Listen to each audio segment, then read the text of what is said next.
This guy is one of the deadliest warriors in the kingdom, and he's now working as a guard for a child with a terminal illness who doesn't even have mana in his body. When the child tried to force his way out of the room, the warrior had to unleash his killing aura, the same one that made his worst enemies shake in fear. But the child just walked right through it like it was nothing. But how was that even possible? How could the most respected warrior in the mansion fail to stop a child? That child is Kyle Seltarian, and he was born destined to die. In this world, mana is like water, and everyone needs it just to stay alive. Kyle was starving for mana, and because of that, he would die before turning 20. But what nobody mentioned is that this child was the reincarnation of the top 1 player who spent 10 years in the game, someone who knows every single secret of this world, including Kyle's fate.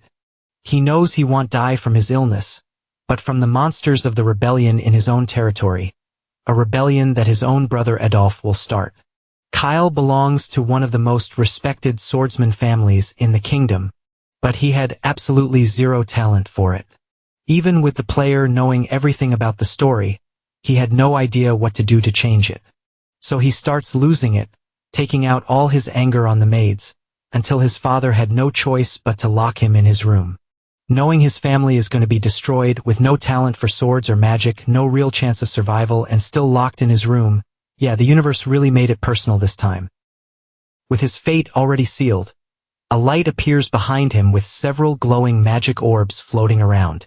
He's confused because he never saw anything like this in the game before. Not knowing what to do, he reaches out and touches one of the orbs, which triggers a bunch of system notifications and pulls up his game profile. He discovers talents he never even knew existed. Since he spent years inside that game, he gained knowledge, secrets, and even knows about the catastrophes that are coming. He has everything it takes to become the most powerful mage in history. He starts training, shaping mana into sharp energy blasts and firing them straight at the wall. Little by little the energy flows through his block channels, managing to wipe out the illness that was supposed to kill him at 20, and now he's finally free. Meanwhile, in the palace kitchen, a girl named Erziel tries to deliver a meal to the young master. The other maids refuse to serve Kyle as a way of protesting his behavior. When Erziel decides to do her job anyway, one of her co-workers knocks the plate out of her hands and hits her. The scene is interrupted by the arrival of Leon, a respected noble in the mansion, who orders the meal to be remade and delivered. Meanwhile, Kyle was in his room thinking about how to change the fate of the Marquis family with these 2 new talents. When Erziel finally arrives at Kyle's room with the food still warm, Kyle uses his insight ability and discovers that she has multiple talents. He gets even more impressed when he finds out that she has a top-tier talent. A memory from 1 year ago unlocks itself. He finds out that Erziel was bought by Kyle for 2 at an auction. In the end, he freed her from slavery, giving her her freedom. The girl, touched by the freedom she was given, promised to follow him wherever he went. Now Kyle realizes just how valuable she is. In the original game, Erziel never existed as a character because she was already dead in the rebellion before meeting any players. He decides to change that, telling her he's going to teach her how to use her talent. Erziel is thrilled to hear this, and it made her affection for him grow even more. Days later, Kyle was allowed to leave his room to absorb all the mana particles from outside.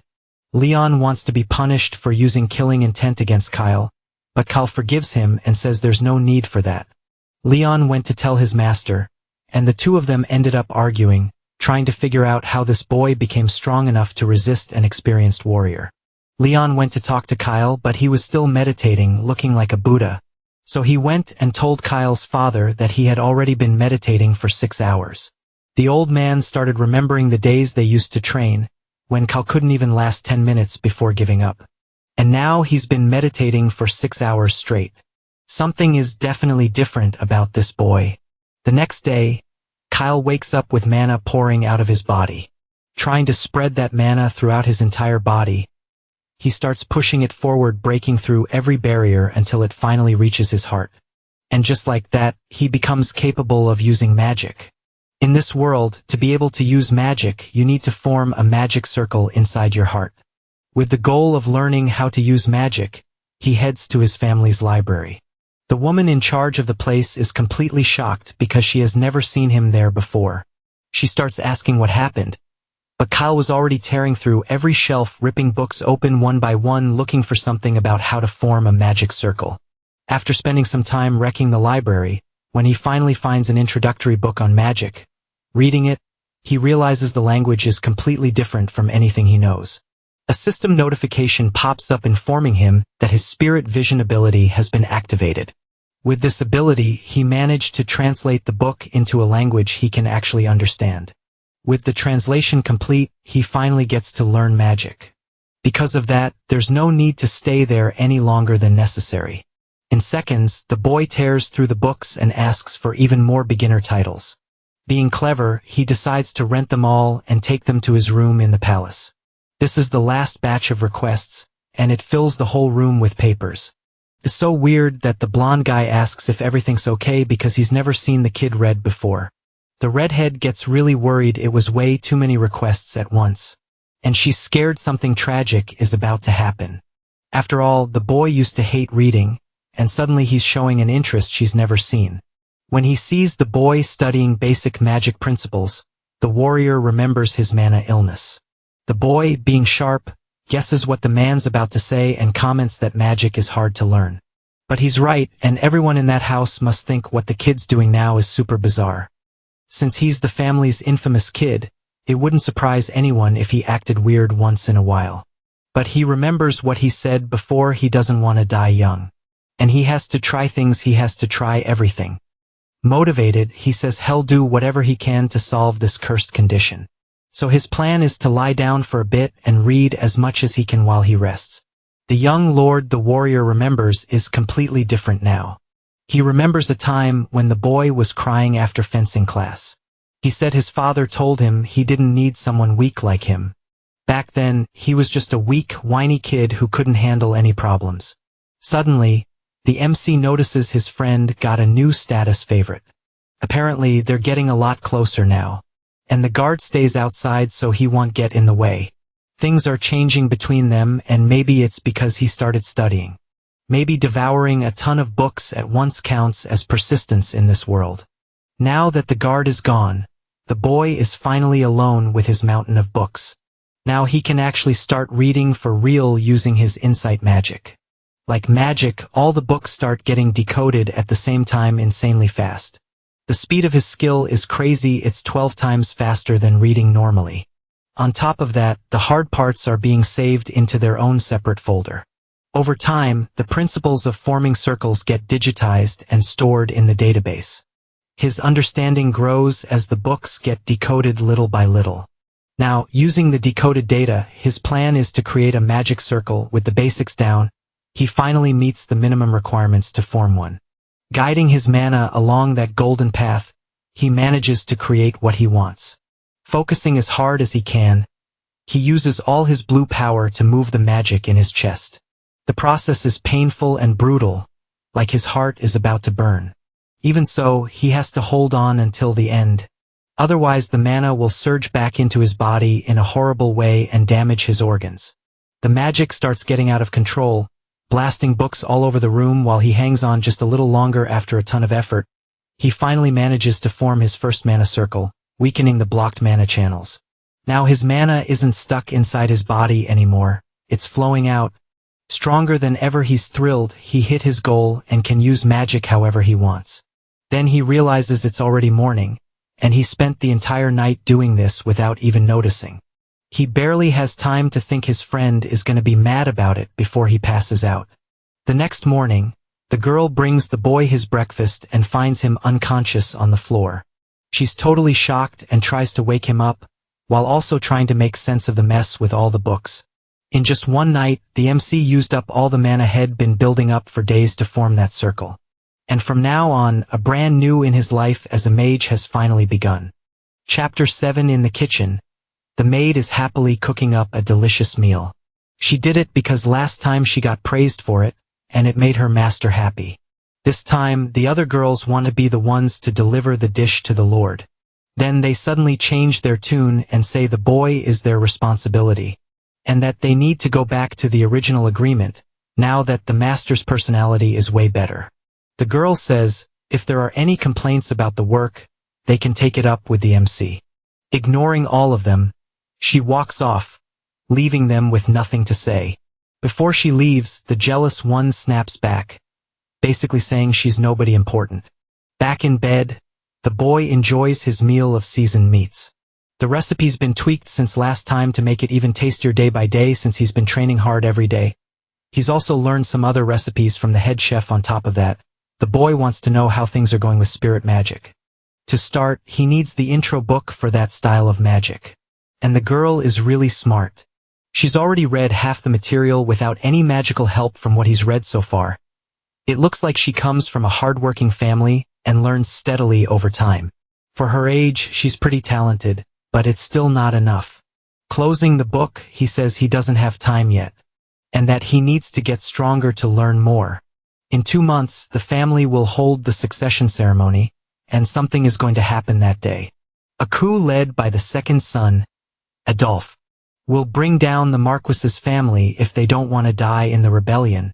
Everyone needs to get stronger, especially her. From now on, he orders that someone else handle the kitchen work while she focuses more on studying. But she says she'll work hard at both because she doesn't want anyone taking care of and serving her master except her crying a lot. She begs to be allowed to keep doing it instead of leaving it to the others. That surprises the young man, and he understands where she's coming from. Her family fell apart and she went from noble to slave overnight. She even lost contact with family on other continents. Not knowing if they were alive or dead, her life is finally starting to feel stable again, and she got thrown off when she found out she had to study spirit magic. She probably thinks that if she doesn't do her job well, she'll get kicked out of the mansion. But he reassures her again, saying she's the person he trusts to be in charge. He says he doesn't abandon anyone, and he always protects the people who are his, and he promises he didn't tell her to study this stuff without a really important reason. Her skills are so good and so careful that if she keeps working hard, she'll be promoted to headmaid, but there are plenty of workers in the mansion who could replace her at any time, so he asks if she's curious about what'll happen if she trains in this art. Mages with that kind of ability are extremely respected and super rare anywhere in the world. If she studies, she'll become an amazing mage, and everyone will respect her, and until then, there won't be any NPC who can replace her in that field. It sounds incredible, and even she isn't sure she can do it. Handing her the books she needs, the man says she'll become the greatest of all time. She accepts the gift with a hug, believes in her lord, and decides to give it everything she's got. Now their relationship has gone up even more, to 60. After that, the girl is appointed as the master's personal maid so they can study together. While taking care of the boy's personal needs, she's moved into a private room from now on. That'll be her new space, where she can study and train in peace. It's way better for security, and she doesn't have to worry about the other jealous girls. She loves it because now she's a lot closer to her lord's room. Together, the two of them decide to work hard and survive no matter what happens. While she was studying in her room, she'd watched the boy strolling around the garden. Every time the two of them met, they grew fonder of each other and their relationship got better later on. The warrior has to hear some urgent news. Turns out it's about the great Lord Adolphe, who found out his younger brother has changed. He's gotten way stronger lately and has been training every single day on top of focusing on magical studies. His personality has improved a lot too. And he's not annoying anymore. Realizing his brother has finally matured, he figures he should drop by for a little visit. As the older brother. Chapter 8. The boy's morning walks always include a moment to see his friend. This time, he's planning to go somewhere out of sight. He says it's all to carry out a magic experiment. They head to a spot outside the kingdom's territory, hidden by thick trees. While he trains, his friend has to make sure nobody comes close so their secret doesn't get out. The blonde guy looks worried because his friend shouldn't be training with that illness. But the current Lord Kyle is totally different and can actually control energy. He fires a powerful magic missile at a tree in front of him. The explosion is so huge that both of them are shocked by the power and talent. The attack even destroys the tree, making it clear the test worked. The sound was so loud it might have been heard from the mansion, but the aura muffled the noise. The blonde guy's quick reflexes came at the perfect time to protect their secret. Kyle says he formed his first magic circle a few days earlier by following the instructions in the book he borrowed. And with that, using aura, he managed to overcome the illness that used to mess with him every day. Showing off the magic with a smile, he says he doesn't plan on dying young. Finally, the man understands what felt different about his friend these past few days. He congratulates his little brother for healing himself with his own brains. Their relationship improves, like you'd expect from someone who respects perseverance. But that magic missile is still first circle, and it shouldn't be anywhere near as strong as a big brute's punch. What's weird is the power feels more like a 4th level circle. It's crazy that he unlocked a 4th rank ability even though he's a beginner mage. Maybe the boy's a prodigy who just never got noticed before thanks to his skill. He managed to read all the books in the library and saved himself months of studying to form the first circle while studying. One question came up: why is magic different from the original game? Here, he has to draw a ritual first, then deal with tough equations to activate the spell. In the game, magic was way simpler. You just made a symbol and the mana kicked in. But his magic isn't user-friendly at all, and it's way too strong. That's a big problem, because now isn't the time to reveal who he really is, so he asks his friend to keep it a secret between the two of them, but the way the boy goes about it makes their relationship worse, because the man doesn't like that kind of thing. The reason is, he doesn't want people to know how strong he is, and he remembers the rebellion is happening in 2 months. That freaks the blonde guy out when he remembers the succession ceremony. Traditionally, the family chooses the successor based on competence. They also look at personality, sword talent, and other factors. Based on that, everyone gets judged, and then it's time to pick the most promising heir. Right now, there are 2 main contenders with the most buzz around them. One is the eldest son, the great Abel, and the second son, the cruel and calculating Adolf. The oldest is the Marquis's legitimate son and the most famous candidate. He's kind by nature and has excellent sword skills, trained since childhood. Adolf, on the other hand, is also legitimate, but he was completely overlooked because his brother was more talented. At some point while growing up, though, his abilities shot up and he gained a bunch of supporters. Honestly, he gives off major gang leader vibes. When they see each other, they immediately start throwing subtle jabs, like they're pretending the other one isn't even there. The Golden Knight says he was so lost in thought he didn't even notice them coming. But that excuse is hard to buy, since he's had a strong aura since he was 5. That's just a small childhood story and not really worth repeating. Meanwhile, the middle brother only awakened his aura at 15, pretty late.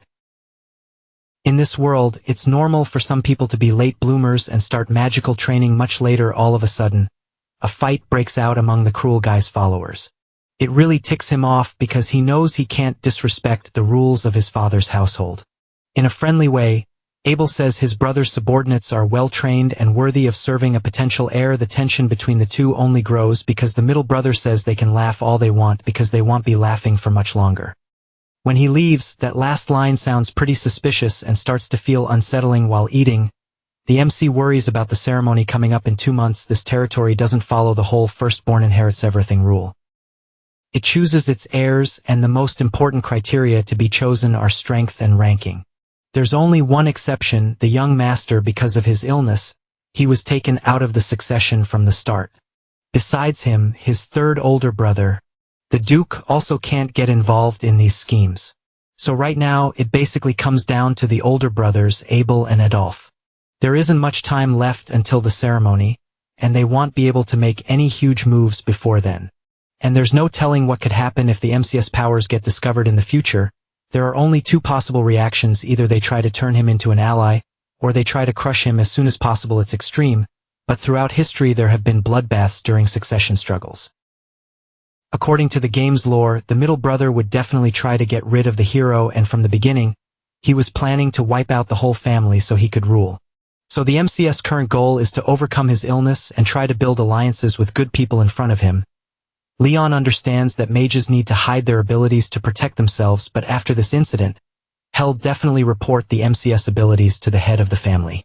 Right now, the warrior swears loyalty to the Marquis instead of the young master. But the hero plans to do something for his friend. That makes the blonde guy worried, not sure if the MC is really taking this whole being a mage thing seriously, and he knows his father would be super proud if he found out his youngest son is getting stronger. Thanks to this conversation, their relationship improves a lot. And the MC finds out that eating together boosts relationships between characters, so he plans for them to eat together every day from now on. Night falls, and the kid keeps studying his rituals non-stop. If he activates them using magic, he can gain power. Fast, like insanely fast. But he doesn't understand why the game's method is making him stronger like this at some point. He'll definitely have to show his powers to other people. Mana activation in this world is slow and hard to master. But to control his power more precisely, he starts thinking up a few methods. Using certain advantages and strategies, he can combine the two and gain a lot of power. The problem is, it's really dangerous. And a magical explosion could happen right there. Still, he can keep going and try because he knows it's not totally impossible. The risk is high, but so is the reward, and he's not going to get anywhere in life if he never puts himself in danger once in a while. Suddenly, his mana starts pouring out of his body, spiking like crazy. In the room things get pretty dangerous, and he gets a bunch of explosion warnings. Even so, he sticks to the plan and starts analyzing and activating the sequences, managing to combine the pathways to deal serious damage. Inside his room, he creates a brand new kind of magic. Something totally new and really powerful. This time, he manages to combine the activation and create a magic missile. Now that the foundation of the process is ready, he wants to try to get even more power, but then the danger becomes real, and the explosions draw attention. At that moment, a maid passes by, worried and wanting to check if her master is okay. Luckily, the boy is fine, but the room now has a hole in the wall. A smarter plan would definitely be doing this kind of experiment outside the house. Maybe that's why the notifications keep popping up, and he needs to set up a workshop to train. Just then, the warrior shows up, startled by the noise. In the kitchen, the soup tastes kind of off. No salt, bland, boring. Suddenly, another maid notices the soup is being made by the hardworking girl. It's Daisy, one of her friends, and a really kind person. But the girl is scared to get close, because her last interactions with the maids went badly. Daisy is different from the others and gives her tips on how to season the food better. She talks about an ingredient that gives it a rich, delicious flavor. When she tastes the seasoned food, the girl is surprised by how good it turns out. Seeing that Daisy is chill, she asks Daisy to teach her some cooking techniques. Luckily, her friend is happy to have that little learning moment together. The two of them go together to deliver the food, and they end up talking about the Lord. On the way, Daisy admits she got worried when she heard he wanted a maid just for himself. Luckily, the MC has been acting way more honorable lately, and isn't a bad person. While he's studying, he finds out Daisy asked about how he was doing. Like they agreed, Ezeal doesn't say anything about his friend's current condition. Daisy gets praised for doing a good job, and for making the right call.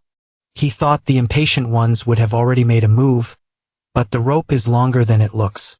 Being impatient is exactly what you'd expect from the middle brother. It's obvious he's rushing things so he can pull off his evil plans. In his office, the Marquis completely loses it when he finds out his son got over the illness. There's Leon, reporting that the boy has been studying magic. He even managed to reach the first circle even without any talent. That leaves the head of the family stunned, not believing how this miracle happened. After all, he remembers the MC being in terrible health and basically living depressed. Because of that, the two of them fought a lot and argued like they were enemies. In a really awful moment, the boy hears his own father say he never wanted a son like that. Someone who only caused trouble. You can tell the man clearly regrets saying stuff like that in the heat of the moment. To overcome that illness, you'd need some crazy abnormal talent for magic. And that kind of thing only shows up when you're 5 years old. Maybe this is the only known case of someone managing it at 13. And there's no doubt Kyle got past his issues, since he can even manipulate magic. That's definitely an incredible miracle. And the kid probably still holds a grudge against his father. But the warrior says there's no grudge, actually, it's the opposite. The boy even said he wanted to talk to the head of the family in person, because he's basically stuck inside the house and wants the Marquis permission to go out. And he insists his father knows he wants to meet Onianon. From that, the man concludes there can't be any resentment between them right now. That cheers up the devastated father who can finally meet his son. Right then, the boy shows up dressed up nicely to meet the Marquis. Chapter 11. He's the head of the respected family of swordsmen that's protected the border from monsters for generations, one of only 5 swordmasters on the entire continent. And last and most important, the protagonist's father. Getting close to him makes the boy's hands start shaking for no obvious reason. But his body still remembers the resentment and fear he used to feel. He remembers the time they trained with swords and he got scolded and argued with over and over. Being so weak, he couldn't even lift the wooden sword, it was too heavy. That was a disappointment for a swordsman family that had never had a kid that weak. For a long time he felt useless since he couldn't use swords and thought he'd be abandoned. All those feelings hit the protagonist hard because he remembers everything all at once. That memory belongs to the original owner of this body, the prince.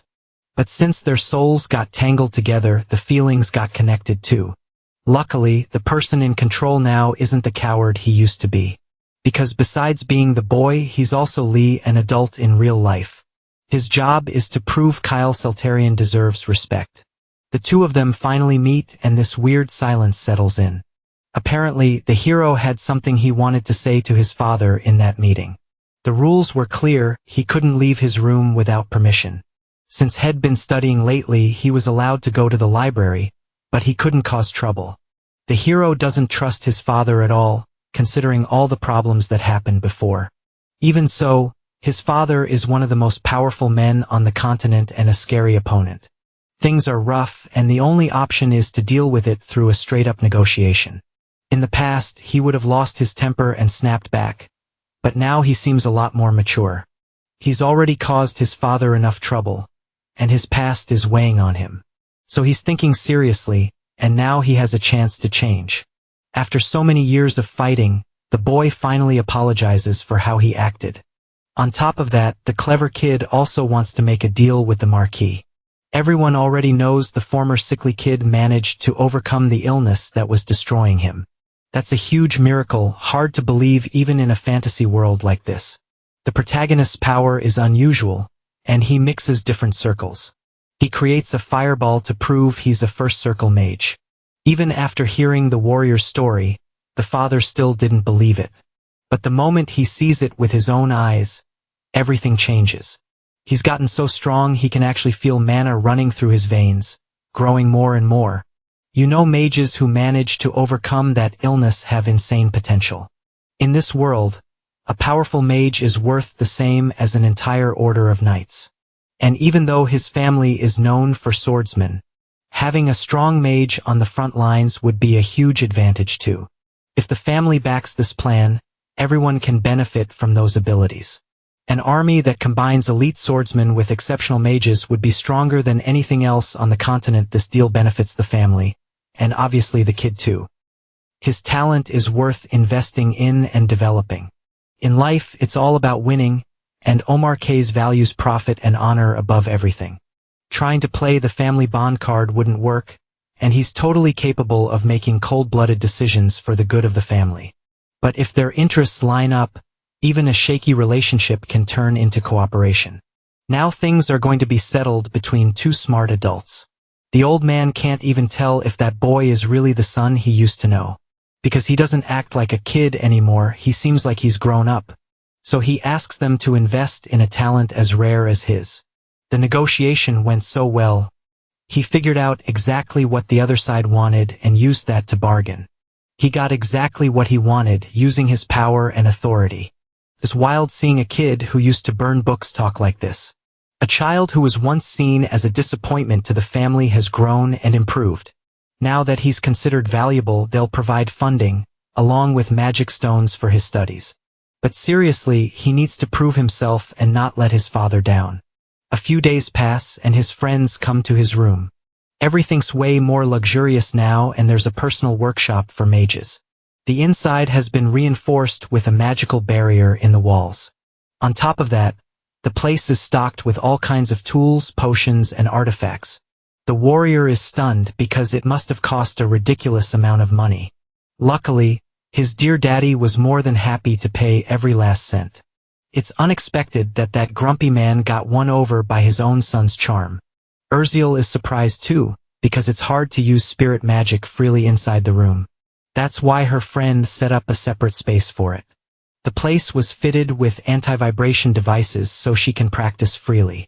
And she's allowed to use the workshop whenever she wants to study, because the protagonist wants her to become his right-hand person in the future. Not just as a maid, but as an unprecedented spirit mage. That makes her cry a lot, since she already works every day without resting. Her goal is to learn everything she can and become someone useful. Their relationship grows even stronger, and everything seems fine. Suddenly, some stones start glowing, catching the girl's attention. The spirit circle is reacting and looks out of control. A weird kind of light comes out of the ritual, forming an incomplete spirit. And honestly, it's super cute. It immediately befriends the maid who accidentally drew it in. Looks like she summoned it by mistake just by walking near the workshop. That little mascot really matches the girl's talents. It's amazing because this technique requires a different kind of magic. Her emotions probably helped the spirit stone respond and create that mascot. The stones had just been bought, and now they got used up instantly. No way the boy expected this to happen so early in the story. On top of that, this being is high-level and can't be identified with insight. Even though it's tiny, its power is so high, it's impossible to read with human abilities. Its name is Ash, and it seems to be an ancient spirit of light. That shocks the boy. He didn't expect that cute little thing to be so powerful. Elder spirits are basically the highest tier there is, and they're some of the hardest things to summon. The size isn't impressive, but apparently this isn't its real form. If it went back to its normal size, the whole mansion would collapse. It wants to make a contract with the girl so they can be friends from now on. For that, they need strong compatibility between them. The elder spirit agrees and starts the ritual to seal this powerful friendship contract. The maid agrees too, signing her part and gaining an ally. When it's done, she has to choose a name for her new pet. The hero suggests one, and she decides to call it Pikachu. That's the kid's latest stunt, naming it Pikachu. From now on, that'll be his name, and she's really happy to have him as a friend. The talent development project is going really well and actually working. A few days go by, and the mansion wakes up to a new morning once again. The warrior admits he hasn't been paying much attention to his protege, the way an older brother should. Then it's revealed that standing in front of him is Adolphe, someone he hasn't seen in a long time. The two brothers are having a meeting with the maid serving them. The gang leader recognizes the girl. She's the same one who was sold as a slave at the market a long time ago. He compliments her, saying she's pretty, and thinks it's funny that she ended up as a maid. In a gross way, he asks for her to be sent to his house. He's definitely there because he heard the news about the cured illness, and he starts the conversation off on the wrong foot. But the hero doesn't want to leave her there and asks if someone else can be chosen instead. To get out of the situation easily, he needs to act in a totally different way. In the end, though, it's just provocation. The man wouldn't actually take someone else's maid home. Still, the boy realizes he'll have to give in for now because he can't afford to ruin the relationship yet. The kid really has improved, but he still seems like a lost cause, since he's way too interested in young women. So the gang leader's plan is to corrupt him and drag him into the darkness. His body has recovered a lot, and he doesn't have problems in day-to-day life anymore. He was cured and keeps getting better every day. Even so, he's not 100 yet since it was a really old illness and hard to fix all at once. At that moment, the MC shows a spell he created, stronger than the original. That catches the schemer's interest, since he likes the idea of creating new magic. Even without being at his peak, he's still growing fast. Even though he's only a first circle student, the Lord's behavior has changed drastically, and his skills keep improving day by day. The news the maid brought sounded exaggerated, but for a 13-year-old, it's not really something to worry about. It would be way more useful to pressure him and use him in other ways before getting rid of him. Straight up, he asks his little brother if he wants to join his side in the competition. That surprises even the MC, who didn't expect to get a choice like that. After staring each other down for a while, things happen exactly the way the clever one planned. Because of that, Hell get their father's permission and he thanks him for the trust. Just then, the warrior shows up and wishes Adolf a safe trip. Leon is hard to manipulate and still hasn't switched sides in the game. It's kind of funny to think the son of a great warrior is protecting some bratty kid. That makes things between them even weirder when Adolf leaves. Finally, the MC goes into the room after the brothers' argument ends. He explains Hell probably deal with Viscount Jerome, one of the closest allies of the 5th Legion. His friend is shocked to hear this would be his first loyalty mission. He doesn't want to let him go alone and offers to join the subjugation team too. But that's part of a strategy to earn the crime boss trust, and he can't bring his father's allies. This is definitely a trap to test how useful the MC is in real combat. Luckily, from now on, he can protect himself using the magic he created. Even so, he decides he won't use his full magical potential. Then he asks about a settlement in the forest, far away. To the south of the territory there's a monster colony. Regularly, the Marquis sends soldiers to subdue those enemies. This time, Lord Kyle looks like a foolin' mage, ready to head out on the mission. Finally, a man gets off a horse, Viscount Jerome. He's an ally of the crime boss, and will be on the same team as the protagonist for this mission. Since it's his first real fight, he needs to be really careful and be protected when necessary. Their relationship is pretty bad, and the guy is clearly only doing this as a favor. Even so, they head out and don't talk much. The Viscount's orders are to watch the boy and judge how skilled he is in combat. But he doesn't believe a weakling like that can do much while carrying a dangerous illness in his body. During the fight, the boy fires lightning spells at the goblins in front of him. The hit is perfect. One shot is enough to wipe out the whole group.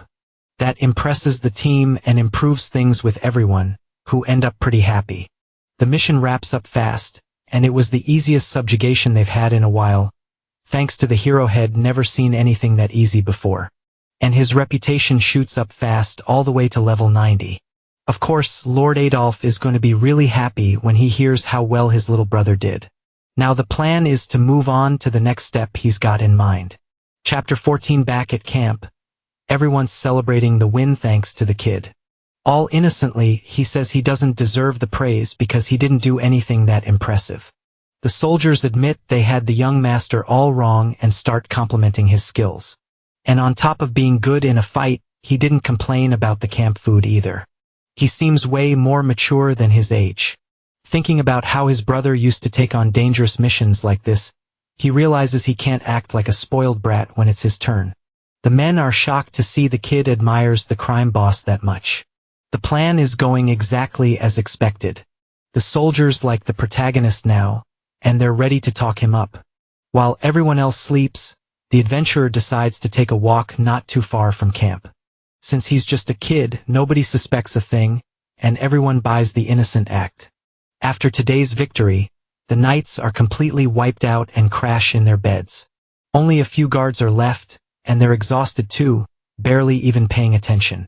Now he's gonna try to take out a few ogres and grind as much XP as possible like he used to. From his pocket, he pulls out a perfume that can attract those giants from up to 10 kilometers away. A few days earlier, he realized he was the first person in the world to create a scent that draws in those creatures without following any existing recipe. The better the quality and the smell, the more monsters it pulls in at once.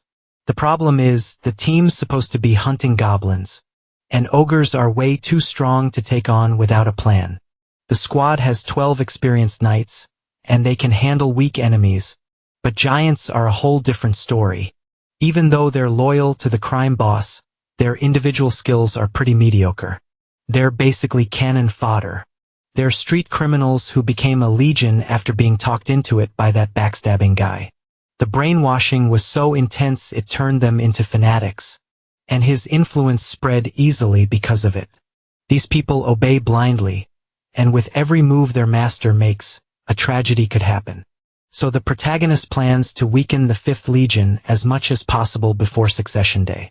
To start, he's going to force those 12 fighters to battle a powerful ogre to the bitter end, and he plans to be the only one left alive after this deadly fight, once he activates the scent. It doesn't take long for a two-headed creature to show up, drawn in by the perfume spreading through the surrounding forest. The warriors, already tired, get caught off guard by the giant, which takes out their companions with ease. One of the men, really brave, begs them not to run yet. Sadly, his end is brutal, and it quickly becomes obvious that running is the best option. He was one of the strongest soldiers on the team, now only the mid-tier guys are left and they can't do much. Trying to fire everyone up, he asks if that's really how honorable warriors would act in a fight. If they fail this mission, those ogres will definitely push into allied territory and slaughter people taking charge. He gets everyone to agree to follow his orders from now on. Luckily, the Viscount is a high-level warrior and says he can handle it alone, but the MC doesn't want help. He's staying until the end, backing him up with magic. He knows he couldn't face his brother again if he abandoned his men in battle, so he casts a spell, boosting the warrior even more with his abilities. Since it's only first circle magic, he can mostly control the situation for now, without dealing much damage yet. Still, Hell faced the fight hidden without backing off out of fear. The Viscount knows Kyle is an essential tool for the army and already trusts him a lot. Activating his sword's powerful skill, he gets ready to cut down any ogre that comes close. He charges straight at the two-headed ogre, ready to take both heads off with his blade. The other soldiers, seeing nobody's panicking, can't show their pathetic side, so they hype themselves up too. The protagonist tells his guys to give everything they've got in this brutal fight. And it's working perfectly because the ogres he summoned are going to wipe out the weaker soldiers. The attraction perfume is a success. It even managed to call in creatures up to 3 times stronger than normal. And this is exactly where part of the 5th Legion is going to meet its end. Chapter 15. He feels so powerful. He thinks he can take the ogre down by himself. He lands a heavy hit on one of the twin heads, and they immediately go on alert. And everyone's blown away by the aerial fight between the two. Almost all the strongest knights have already gone down, and the weaker troops are starting to panic. Watching everything from far away, the little psycho is happy to see his scheme working. Without lifting a finger, he's going to wipe out every enemy easily. Without realizing it, he handed that job to the giant ogre, who'll do it with his own fists. Jerome wonders if they can really win this battle and starts thinking it might be time for the last resort. He was given a power from the darkness to get stronger, and if he lets it loose, Hell never be able to go back to normal. Sylvady says that when that happens, Hell turn into an angry monster with no humanity left. That's why this power should never be wasted on some random weak enemy. Hell definitely be able to beat the ogre, but Hell never get any peace from the rage of the beast. But maybe that's still better than dying like a loser to an ogre. From a distance, Kyle says Hell provide magical protection. That gives the Viscount more confidence, and he feels fired up by the mage. Saying it's still too early to use the last resort, Kyle triggers a mental cleanse on his friends. All of a sudden, everyone feels a burst of energy and starts believing they're the best of the 5th Legion, giving it everything they've got. They want to show their true strength. While they fight, the MC watches everything from far away, paying close attention. In just a few seconds, they all start dropping, getting taken out by the big beast. The priority was to eliminate the 12 knights, and now only Jerome is left. Their sacrifice won't be for nothing, and he asks for one more support spell to finish the mutant once and for all, moving the pieces like pawns. He channels even more mana to wrap up the plan. And he activates a kind of power that starts wrapping around him in purple shapes. Pinned by the claws, all he can do is stare straight ahead and face his opponent. The ogre is right in front of him, and its eyes shine with happiness. Using just one hand, it's going to finish the man once and for all. Brutally in front of all the soldiers, their leader gets crushed and is gone for good. That throws everyone into chaos because they all think they're about to die. Fire starts surrounding the beast's body, and it screams in pain. Then, right in front of everyone, it collapses to the ground, already dead. Ending the fight, the young master climbs on top of the enemy. From inside it, he pulls out a high-value crystal. And now it's time to pull a pretty shady move. He starts lying, saying that thanks to the Viscount, he brought the enemy down. This victory belongs to the 12 brave warriors and to everyone who fought for their own lives. So they start praising the Lord who won on the battlefield.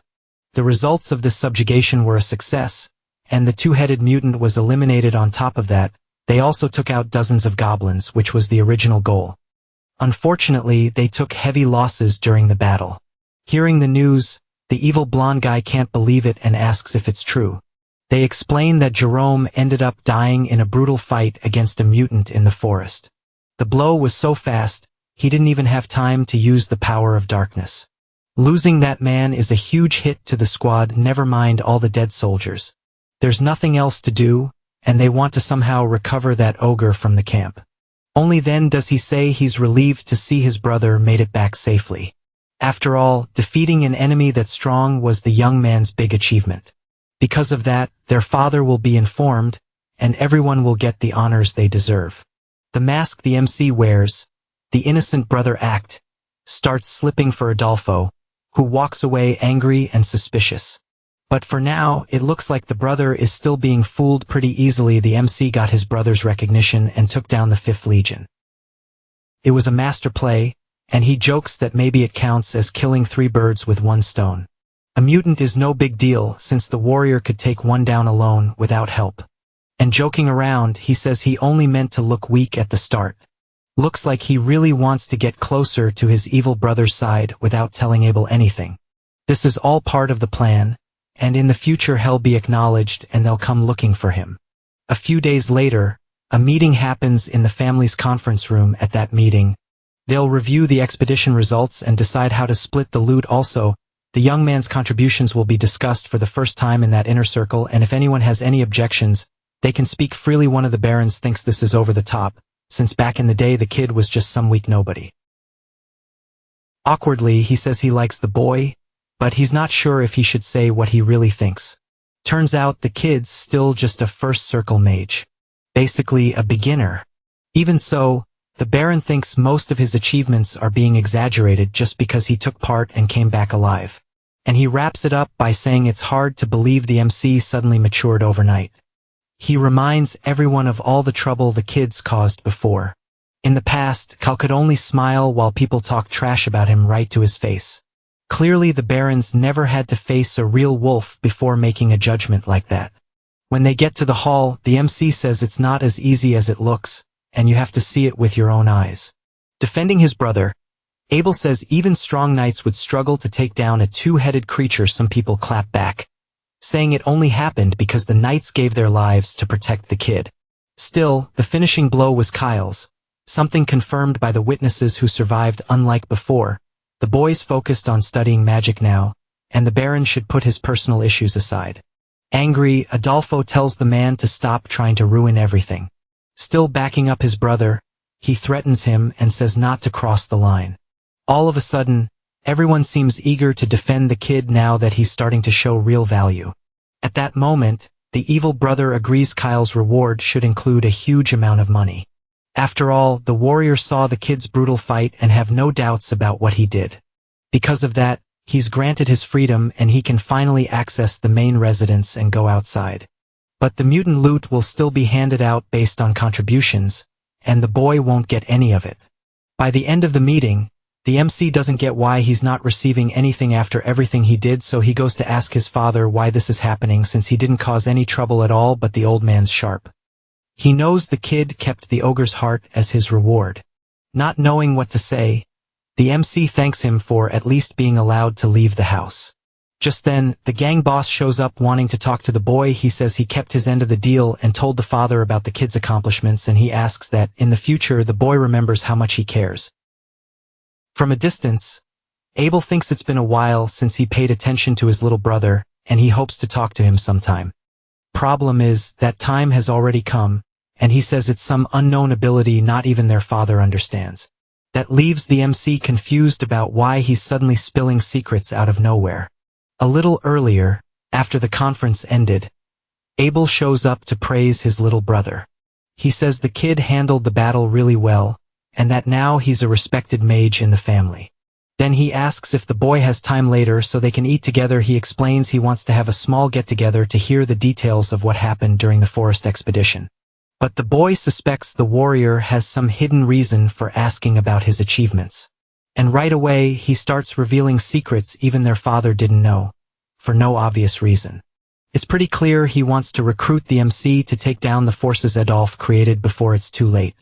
The MC has to choose his words carefully and asks why he knows that secret. He says he's scared of what could happen once something that big gets exposed. Like you'd expect from an older brother, he clearly wants something from the kid in return. But being blunt, the little one says he's not really on the middle brother's side. Still, that doesn't mean he plans to join the good guys either. Time passes, and we see Adolf going all out with his dark powers. He finally finds out his older brother went to have a little chat with Kyle too. That pisses off the crime boss because he spotted the kid's talent first and doesn't want to lose that edge, and if the MC switches sides, Adolf would rather poison him than let him become an enemy apparently. That's why the maid is in the mansion in case stuff like that happens. Back to the family talk. Abel wants to know why the youngest has been acting the way he has. Honestly, the MC says the older brother is really kind, which leaves him embarrassed. When he activates his ability, he can't see much about the character since the level is too high. The only bad thing is their relationship is neutral, with no favor points at all. He keeps acting weird in front of the good blonde guy who doesn't even know how to react.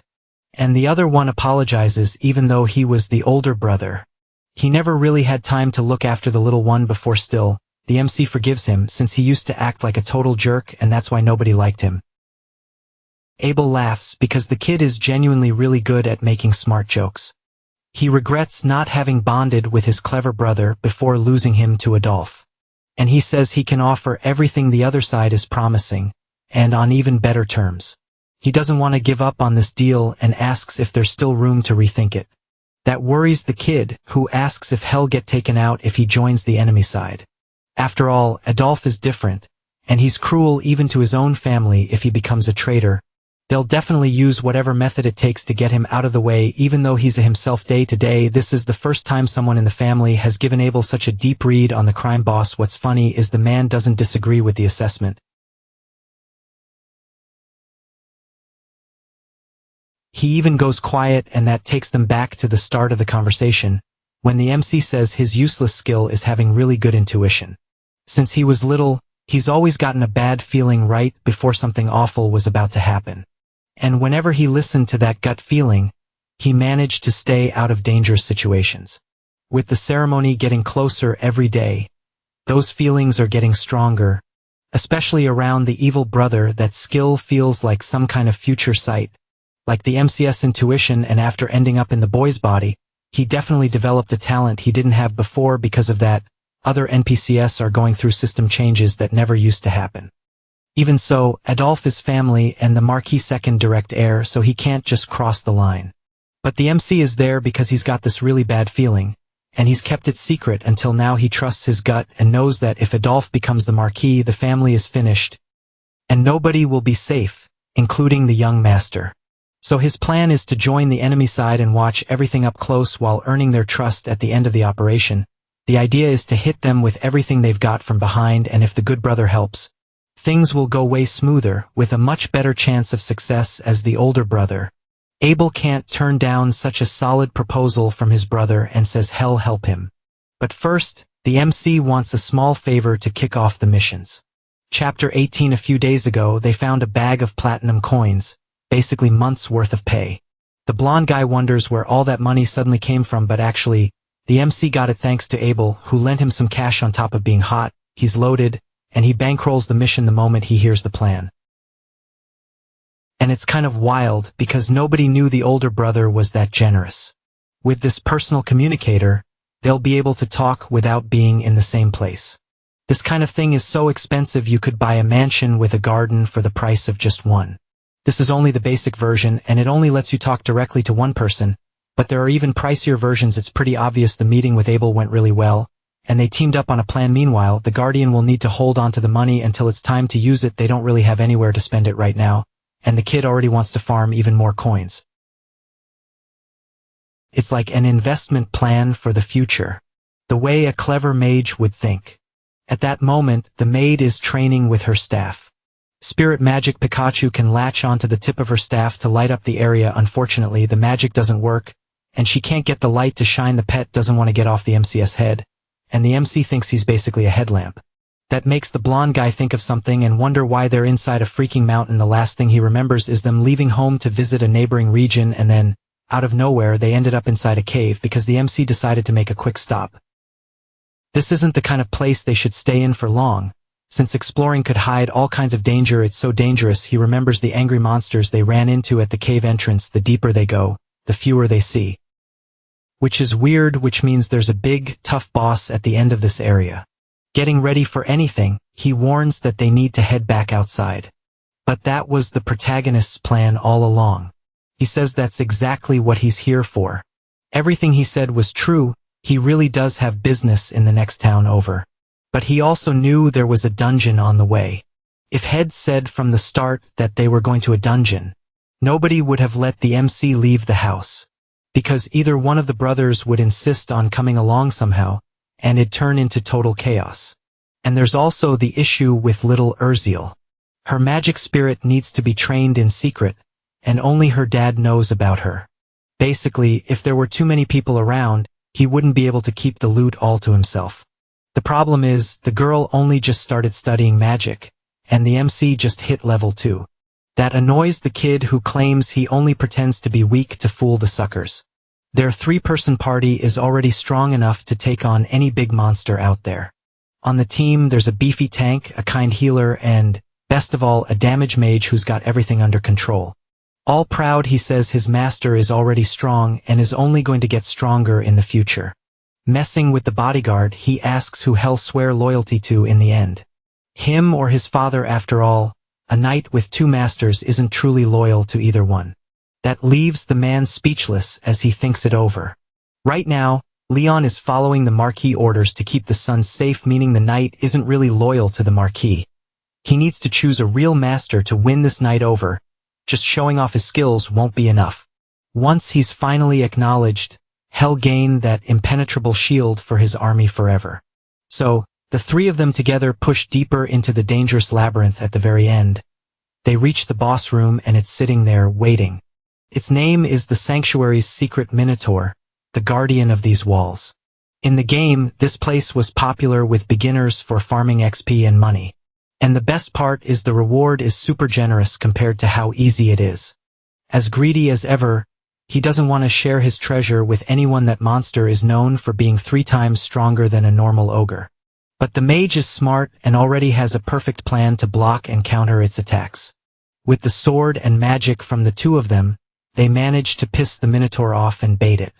It's a risky move and they have to dodge with perfect timing every second. Ideally, you dodge to the sides and avoid getting hit as much as possible. When the big guy gets tired, they'll go in and attack while Urziel supports.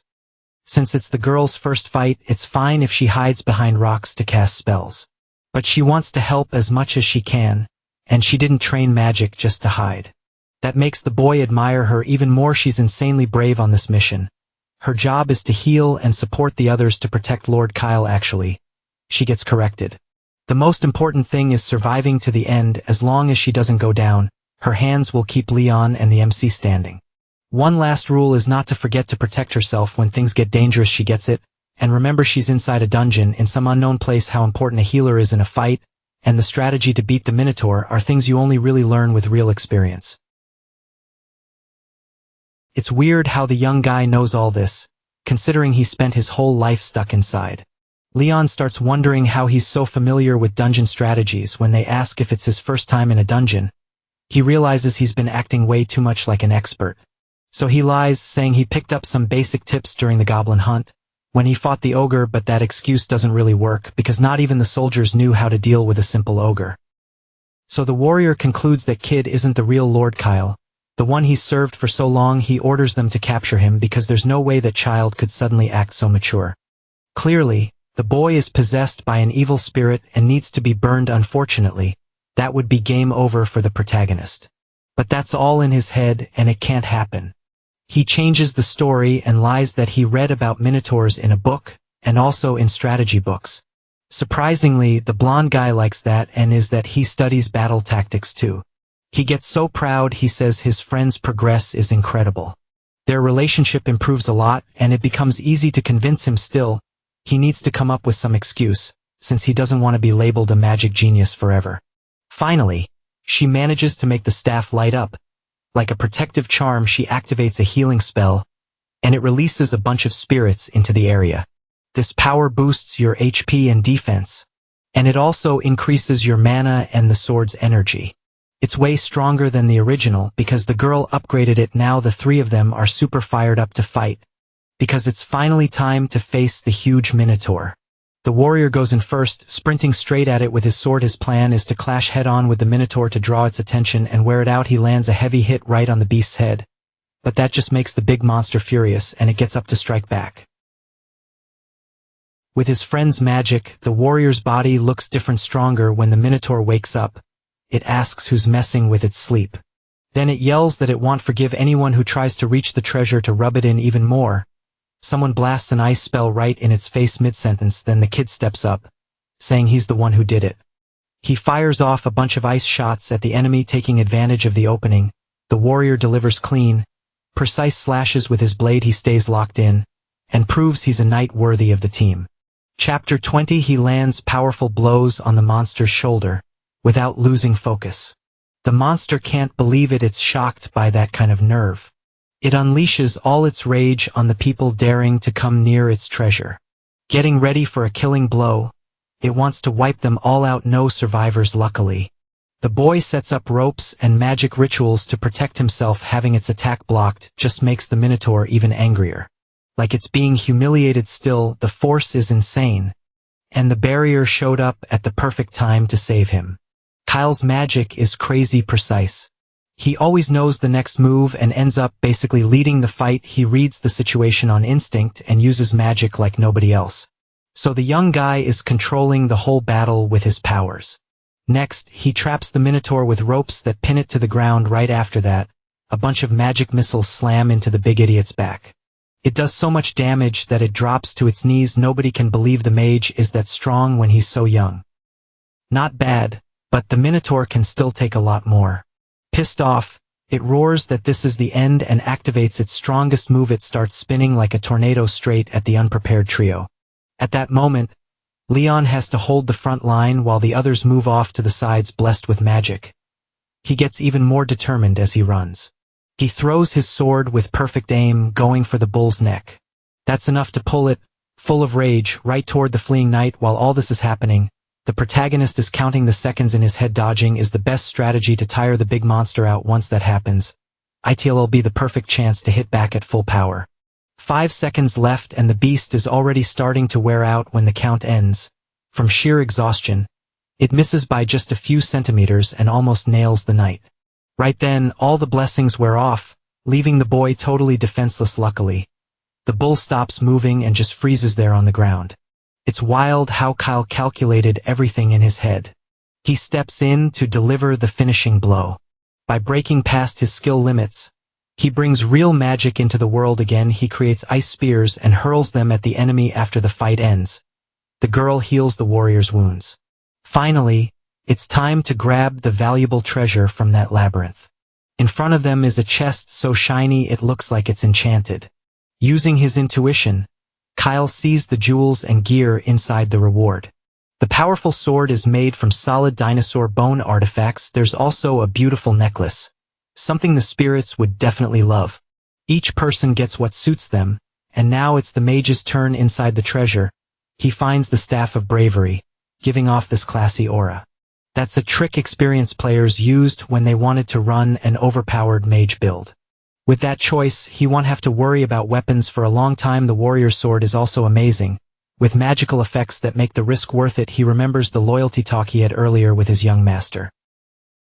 The maid feels really guilty because she thinks she's the only one getting things from Kyle. She wants to be useful without accepting treasures she could never pay back. The warrior agrees those treasures are way too expensive for just anyone to use. But Kyle explains he's not giving them this stuff just as a reward. He's doing it to make them stronger. He says it again, the stronger they are, the better their chances of surviving. He also says there isn't much time, and they need to boost the group's strength with a smart plan. Breaking the family's rules, he doesn't plan to report all those supplies so people won't figure out how strong he's getting. Those two are the only ones he can trust to keep the artifacts safe. He repeats that the only way they'll survive is by getting stronger. Then he asks if the pair, still kind of awkward about it, are really going to accept the gifts after a successful mission. They come back and decide to head to the neighboring city. Chapter 21. A few days earlier, something happened on the farms around Empolum. The Count freaks out when he hears someone from the Marquis's family suddenly showed up at his castle. As he rushes over, he wants to know who it is, and notices the person is carrying the family's symbol. He knows the succession coming up is basically a storm about to hit, and there's this unspoken rule: don't get involved in another house's business before opening the door. He braces himself because he really doesn't want this headache. Acting casual, he asks what brings the Marquis out here to his land. He's shocked to see the visitor is already eating, and it's just a kid. Apologizing for coming in without permission, the boy says it's an honor to meet Frantel. It's a huge slap in the face to the Count's family. Then he realizes Kyle is that son everyone used to hate. At least his reputation as a troublemaker only started changing recently. After getting over his illness, Kyle thought about how he'd been acting, and decided to seriously change. He says he's studying magic now and over time forming new circles. That's weird because the rumors about the youngest son said he was unbearable, but seeing him in person, the Count realizes those stories were fake, like completely the opposite of the truth. In his mind, someone must have paid to spread those rumors to smear the family.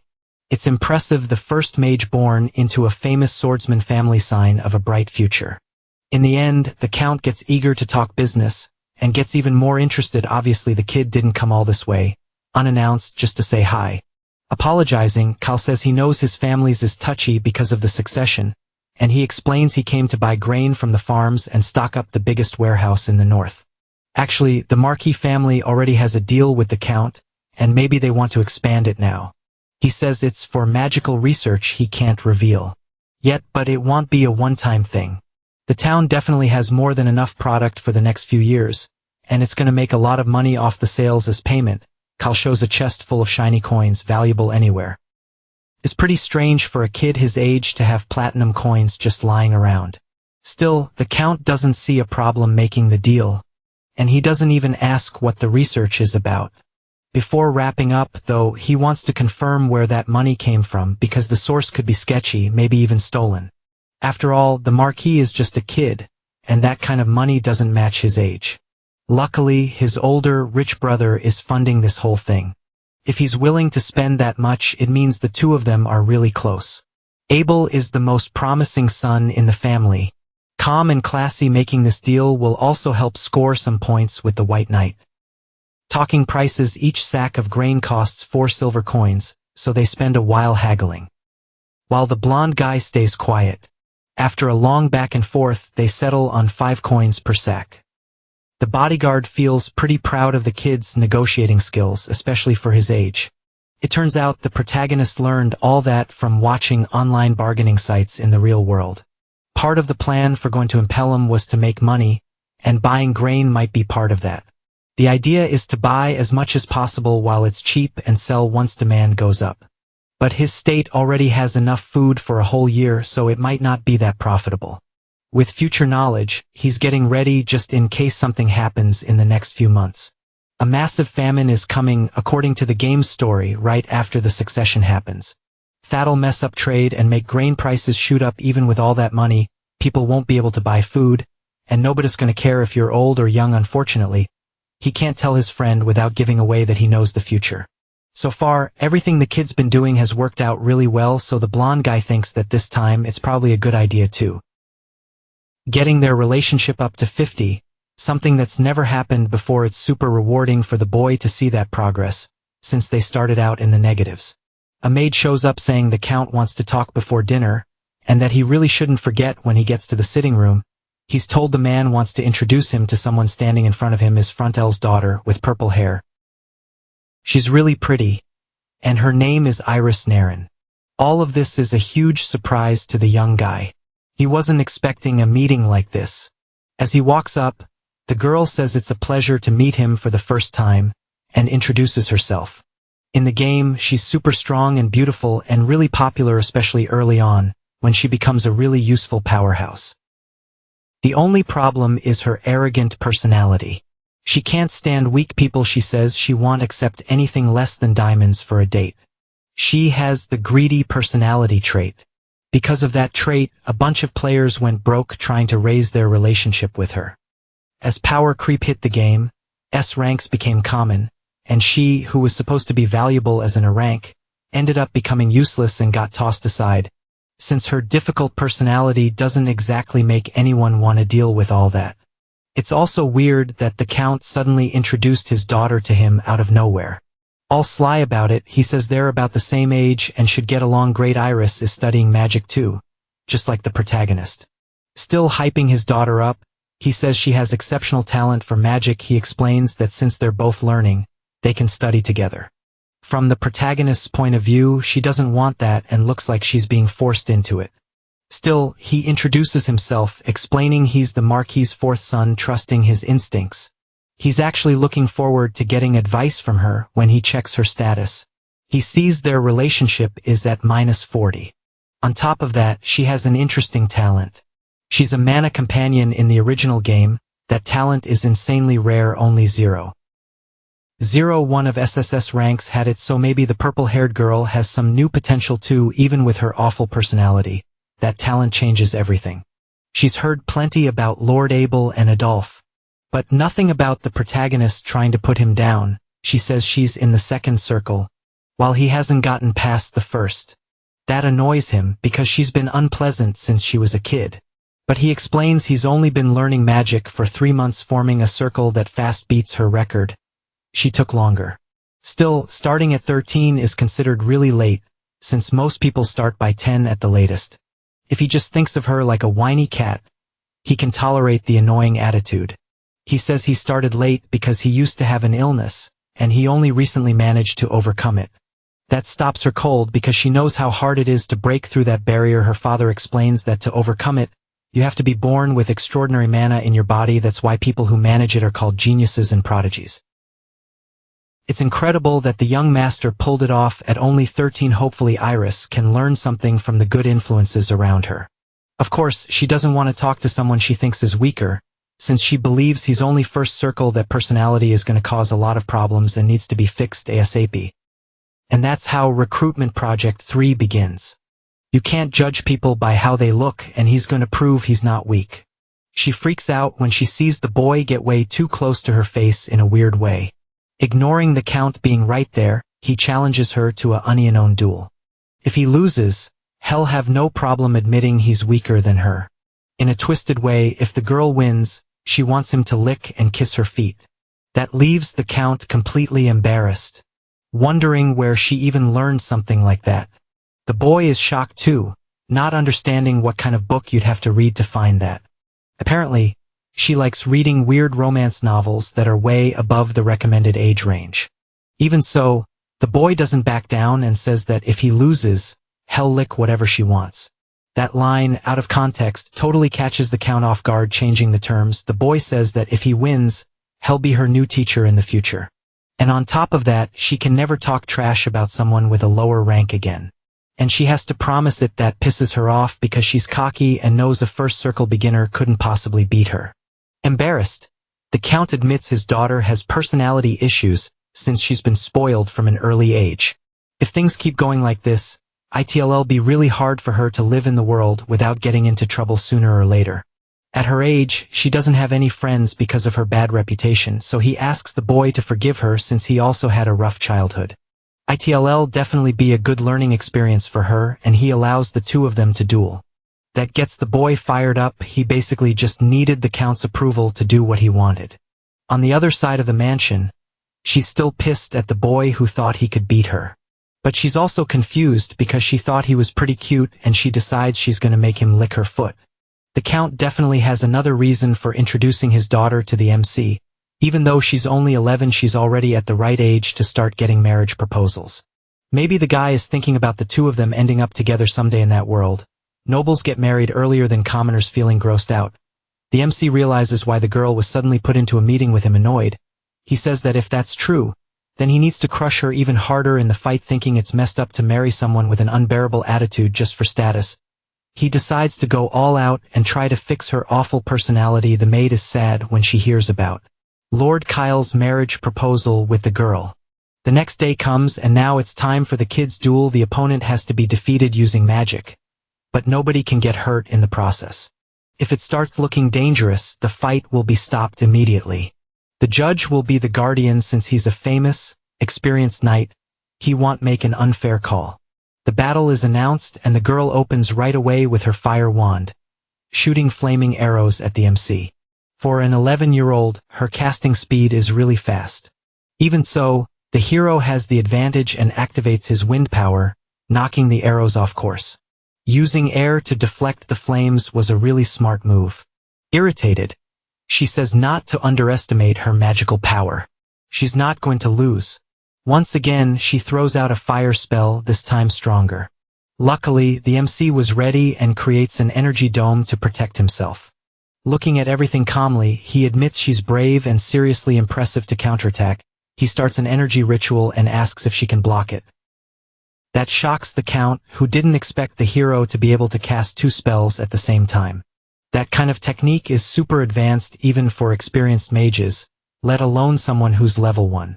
At the last second, she manages to activate a shield spell that protects her from a hit that would have ended the fight, but her fire attack gets absorbed by the wind that starts to freak her out, and she has to cast more spells faster. Right then, the hero appears up close, holding his staff in front of her face in an intimidating way. That's basically the end of the fight. Proving who the better mage is, the boy is thrilled, while the girl is left speechless by what just happened. She's furious about losing, for the first time to a first circle mage. She yells that it was all luck and that the win doesn't count. Wanting a rematch, she says she wasn't in good shape for a moment. Still, the hero agrees because he knows the result won't be any different. That just makes the purple-haired girl even angrier, and she says she'll win this time. 5 rounds go by, and every single one is won by Lord Kyle. No matter how many times she tries, the outcome is always the same. So he says to end the fight, since she's probably out of mana by now. She gets so mad that she starts crying in front of everyone. She throws a tantrum because she can't accept losing to someone weaker. Unfortunately, the MC made her cry.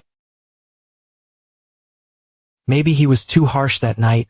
The Count gives him some new clothes to wear to the banquet. It's good to dress properly, since it's a formal event and everyone will be dressed up. The guy seems friendly because even with his daughter crying, he still invites the MC to dinner. Ever since Kyle beat Iris, he seems even more determined to bring the families closer, even though the girl is definitely hating the boy even more now. But the blonde guy doesn't notice and thinks from her expression that it's something else. He seems really experienced in a lot of areas, but when it comes to romance, he doesn't get it at all in the end. His maid friend helps him get ready and finishes everything up. He ends up looking super handsome and classy, matching the outfit. When he gets complimented, he gets even more excited to go to the party. People were expecting Kyle to show up, and he thanks them for the invitation. They're happy to meet him, introduce themselves, and say who they are and which families they come from. The problem is the princess is taking forever to arrive to this family gathering. Since he made her cry earlier, the MC thinks she won't want to see him again. Luckily, she finally walks into the room, and she looks gorgeous. Like always, she gets embarrassed when she runs into the MC again. The same happens to him. He has no idea how to act in front of someone that beautiful. It's unexpected, because he thought their friendship had been ruined for good.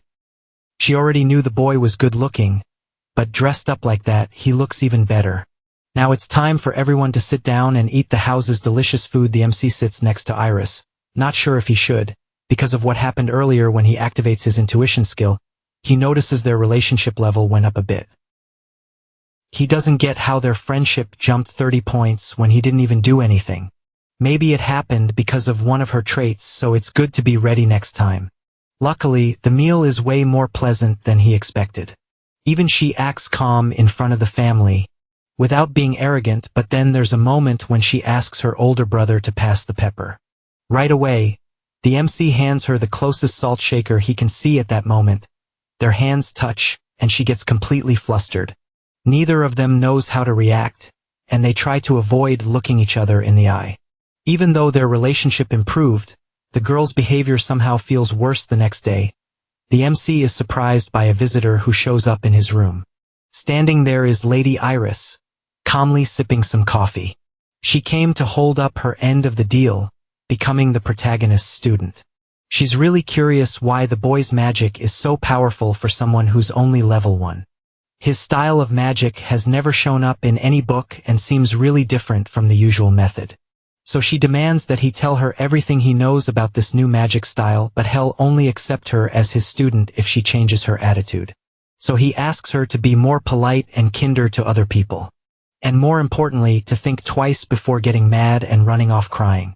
That annoys her, because not even her father makes demands like that, so he explains that his magic really does come from a unique method. One he created himself. This hybrid magic method has never been published anywhere in the world. So there's nowhere else to learn it except from the inventor in person, and he knows a smart girl like her understands what it means to train with the creator even after thinking hard. She can't find any way to argue, so she accepts his terms. Cleverly, the MC had already prepared everything ahead of time.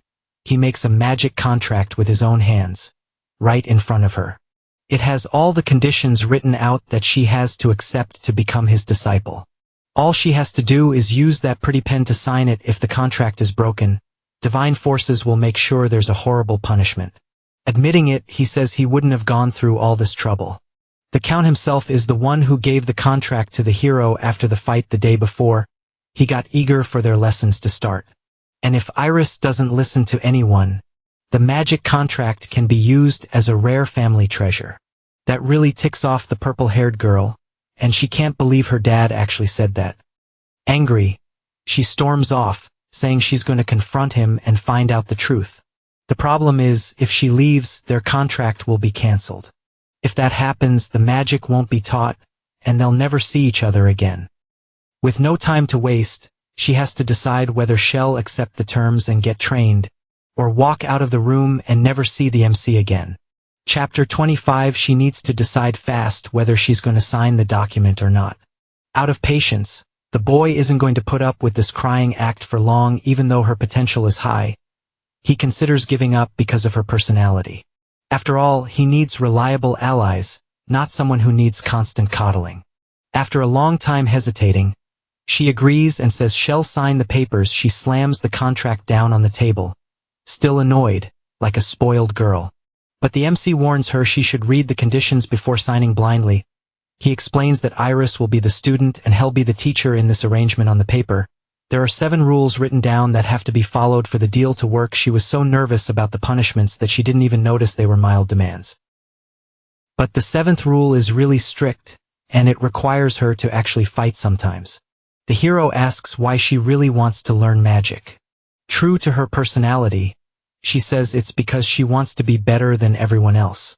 She likes being praised, and she thinks it's exciting to beat up weaklings until they follow her rules. She wants people to admire her, so that's why she started studying magic. But lately, she's also started enjoying studying on her own. And watching her skills grow and get stronger is a lot of fun because of that. She doesn't even notice when she spends the whole night up reading books. It's motivating to see how competitive she is, and how badly she wants to improve.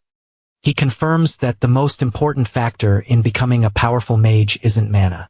A thirst for exploration and intellectual curiosity are what really drive magic. Those are the talents of someone with the mana companion skill. She admits that ever since she started studying, she's wanted to get stronger. And finally, she signs the contract, agreeing to become his student. With the paper in hand, the MC says the deal is official. Smiling, he's excited to start working with the girl by his side. And he hopes Iris becomes a reliable companion in the near future. That freaks her out because she takes those words in a romantic way. After the conversation, she runs out of the room, embarrassed about what just happened. The boy really should be more careful with his wording, especially since he's pretty handsome. Hearing that, the maid stays quiet in the background, watching the whole thing. That same night, the MC spits out his water when he hears a question about marriage. Like, is he really going to marry Iris? The one asking is Yurziel, who doesn't show it, but seems kind of jealous. He explains he doesn't even want to think about marriage yet, since he's 13.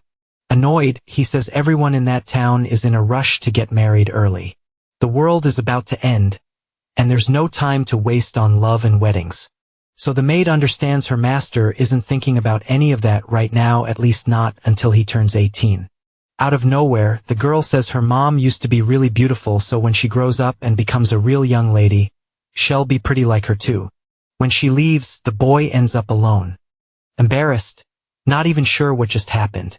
The kids in that place are really mature and already worry about marriage stuff.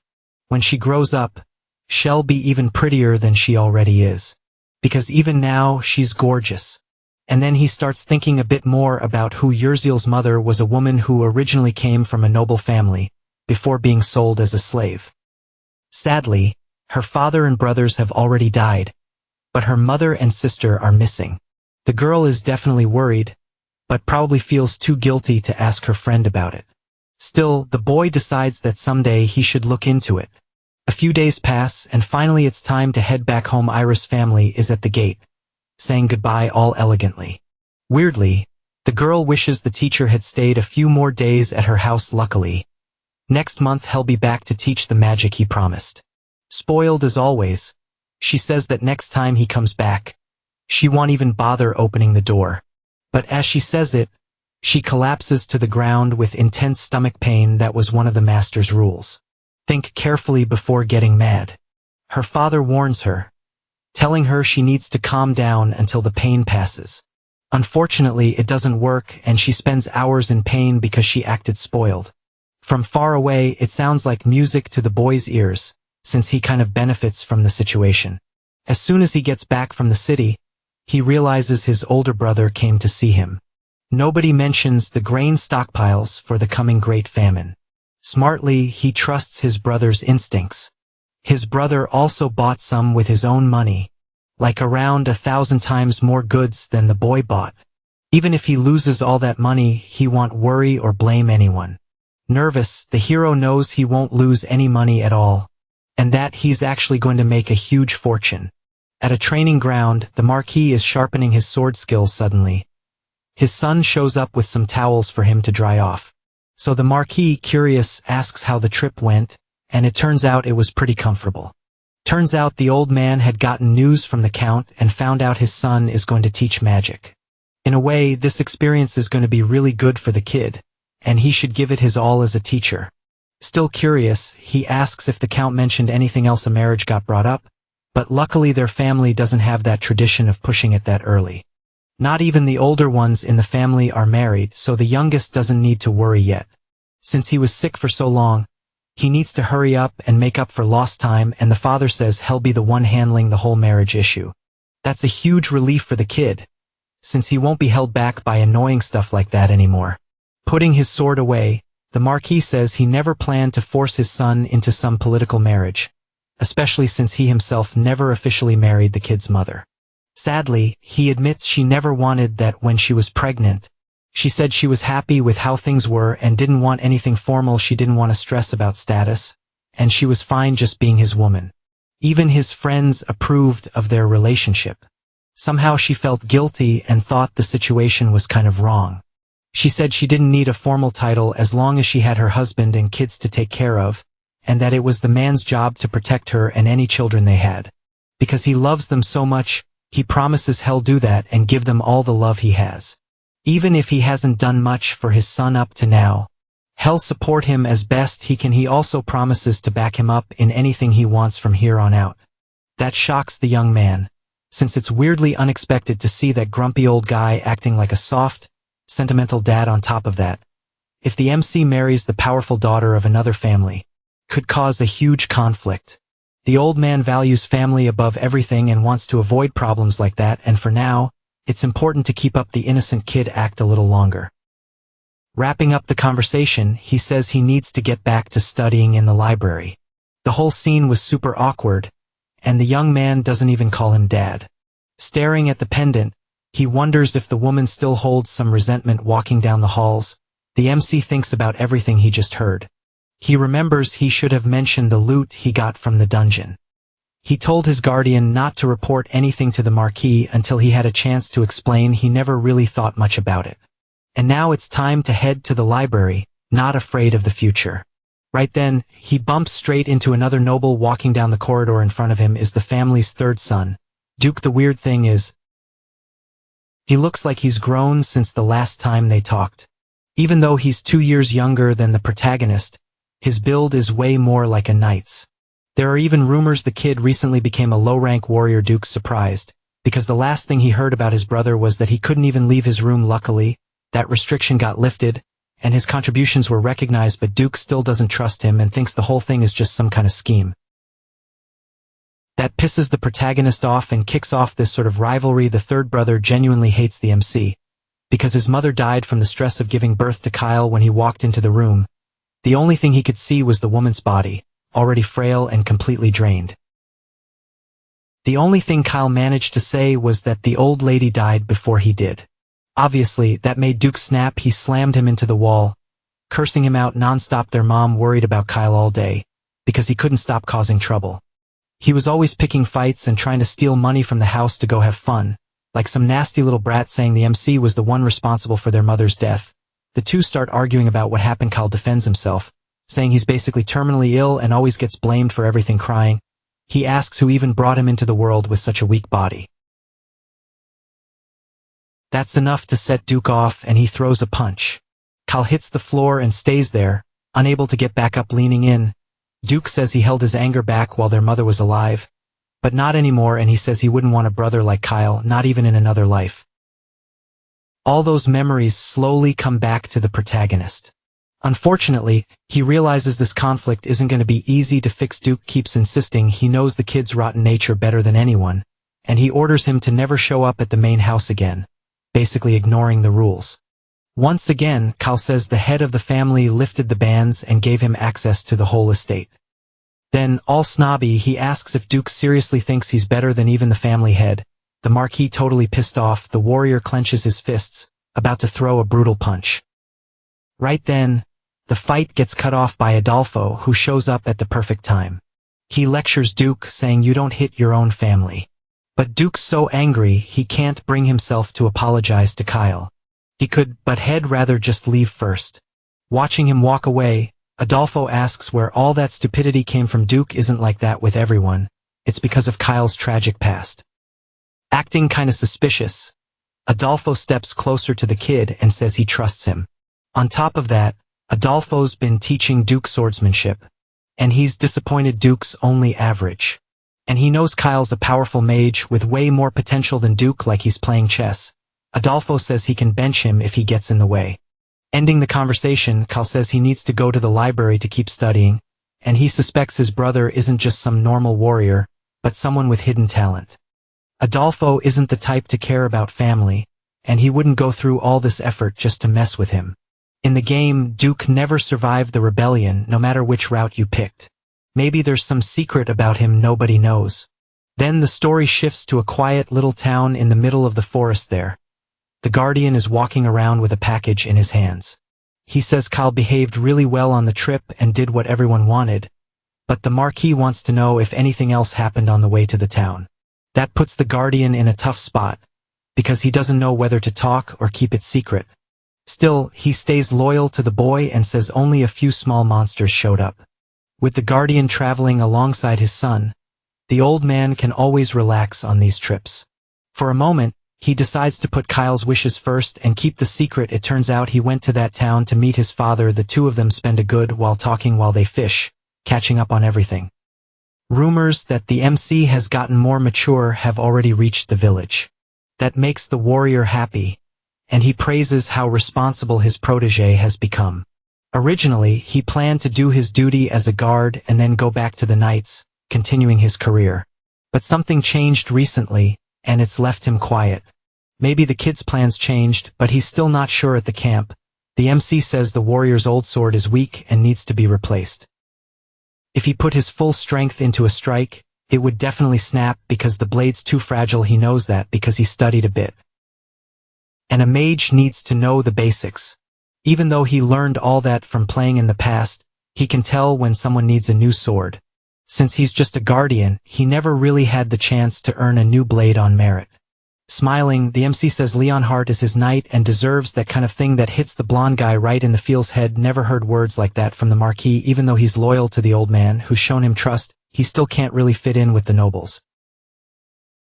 His father knows he's always been the type to think before acting, and he's sure his son will figure things out. Before his son became a knight, they were nobles, but they didn't have money to pay for a tutor. Luckily, when he was 15, he got into the academy on skill alone. Deep down, He probably already knows what he wants to do, he just hasn't fully figured it out yet. They don't need to worry, since the Marquis isn't the kind of person who demands payment. The assessment is right. He's the boy's personal knight and he cares about him a lot. Just then, a fish bites the hook and starts pulling. Night falls at the palace, and Adolphe is freaked out about something. He wants to know if Kyle accepted the recruitment offer from the nice brother. The guardian lies, saying he didn't accept, and says he was surprised Abel even wanted to talk about that. He also says it was scary, since Head never had that kind of conversation with him before. To the crime boss, the brother is just a freeloader trying to act like he cares. After all, when Kyle was sick, Abel didn't even care that he existed. Adolphe thinks about it, annoyed that he almost had his recruit stolen. With Jerome gone, he can't afford to lose even more strength in the army. Even if it's just a kid in the first circle, it's still better than nothing. The boy knows neither of them showed up in his life when he was sick, and Abel getting close to him is way more obvious, making it clear he sees the kid's value to survive and defeat the forces of evil. He needs the power of that swordsman family. Adolphe starts wondering why they're buying so much grain from the farm in the neighboring town. They explain the boy bought it to do magic research, but he doesn't get why the knight bought some too, acting like he doesn't care. He says it's good that Kyle is focusing on studying magic. To the villain, it's a good thing if the kid grows up strong so he can be useful later. After getting a book in his hands, he says he'll need to leave. Hearing all that, the maid was standing by the door watching through a crack. Suddenly, Daisy shows up, saying she didn't become a spy by choice. She explains her family was taken hostage, and the crime boss is a horrible person. Without saying much, Urziel tells her to never show her face in front of Kyle again. Honestly, the maid seems lucky she doesn't have any family left alive for someone to use against her. That line messes with the girl, and she can only stay quiet. Since she has her pet and her lord, she feels like she's surrounded by friends now and not alone anymore. She thinks it would be really hard to ask her master to look for her missing family, and she knows what happens to women sold at the market if Kyle hadn't saved her. That would have been her main goal, is to become powerful to honor the people who saved her. The little boy is training his fire skill while the maid watches from far away. He fires blasts of flame at a straw target. The hit is so strong it blows the target up and scatters debris all over the arena. The attack is already in the second circle of magic, and his proficiency is at 100. She walks up all happy because her friend is giving it everything he's got in magic training, but he still needs to go to a city called Prinus to recruit a new talent. The blonde guy gets annoyed and doesn't want to go to that city at all. The place is known for drinking, gambling, and even heavier stuff. Prinus is a city of entertainment and pleasure that's basically off the charts. Last time the MC was there, he gambled at the casino, lost all his clothes, and ran off before he could be sold at the people market. This time, he wants to go there for other reasons, not just fun and gambling, but the goal is even worse because the arena is a no-go zone. Annoyed, he orders Kyle to stay in the mansion and not sneak off to the city. Being clever, the maid thinks about putting medicine in the man's soup to make him fall asleep. That's going to be a huge problem for the MC, who can't waste any more time on this. He only has one chance to track the person's movements accurately. Siren is the playable protagonist, and as the main character, he's got really good stats. His strength is already proven, and if the MC can recruit him, it'll be a huge help against evil. The problem is, the boy is inside the underground arena in the casino city. On one side are the arena's undefeated champions. On the other, the demon sword makes his entrance. Nobody can believe that skinny little kid is the famous one everyone's been talking about. Even though he looks weak and scrawny, he can take out anyone using only that sword. They say the boy's personality changes the moment he touches the weapon. He charges straight at the start, running like a psycho. He says none of them are getting out alive and immediately takes one out. With the whole arena getting splattered, he asks who's next. Picking a target, he starts cutting down everything he sees in front of him. Like expected, the demon sword pulls off yet another insane when all he can think about is killing the others and spilling even more red everywhere. Suddenly he drops the sword and collapses on the ground, mentally drained. He spends his days locked in a cage, being watched by everyone. Looks like he's about to pass out, and maybe even die. They leave him to recover on his own, since his body still hasn't fully developed. To everyone, it's shocking that a kid that young is that good with a sword. His story is unknown, and nobody knows of any living relatives. He's the same age as the protagonist, and he's in the arena known as the Demon Sword. If he joins the team, he's gonna turn into a huge talent. The family is having an amazing feast with all kinds of meat. The friends keep messing around and end up leaving the blonde guy totally confused. That same night, they sneak out of their rooms before the guardian wakes up. The plan seemed perfect. Now they just have to run down the hallway and disappear. But then the guard is already awake and wants to know why they're trying to run off. He's so sharp he realizes they slipped sleeping meds into his food. It doesn't even make sense that he's still awake, since that pill could knock anyone out for hours. The blonde guy asks what they're even planning to do once they escape the mansion. As a maid, Urziel should have stopped the Lord from doing this kind of thing. But sticking up for her, the MC says he's the one who talked her into it, so she shouldn't get blamed. Lately, security in the gambling city has gotten worse since their last visit. These days it's a violent place, and it's not safe for young girls to be walking around there, even though their protected guy is so strong he could destroy the city by himself. But that's exactly what the hero wants, to cause a huge scene. Being honest, he says he can't do it alone, and he wants to tear down the arena with his own hands. His plan is to free all the gladiators being held there, and he needs help. Sudden, but he's been thinking about it for a while, and he can't stand seeing kids suffer. That really hits the blonde guy, who thinks it's a good cause. A few days pass and they meet up inside a casino. At a blackjack table, the MC hits a royal straight flush. With one great hand after another, the Lord just keeps winning at the table. Before they went into the casino, the blonde guy wouldn't let Urziel come with them on this job. Unfortunately, they can't go straight into the arena. They'll have to lure the enemy out. The Viscount's son shows up. His name is Chirata. With a ton of money, he wants to play a different kind of game with the max bet. Catching the hint, the MC asks if there's some kind of game that's a bit more fun. Fun as in blood and screaming. And that's exactly what's a few meters below where they're standing. The MC's plan is to win a few rounds first to get their friend in a good mood, then lose everything at the end. Chirata gets a little uneasy, because he heard rumors the kid had changed. Nope, he's still the same. Word that Kyle was coming spreads, and the Viscount hears about it right away. Probably nothing, he's just here to gamble and blow money. So Chirata reassures his dad, saying he can handle it and control the sucker all by himself. His theory is that the MC got tired of pretending to be nice and ran away from home to gamble. His plan is to squeeze the young guy for every last cent. Not just anyone can get into that place, and he plays it off like he's doing him a favor. And yeah, that'll definitely make the Lord happy because it's got everything he wants. The plan is going great, and the kid looks excited. But he doesn't say he's excited because he's about to wreck that whole place.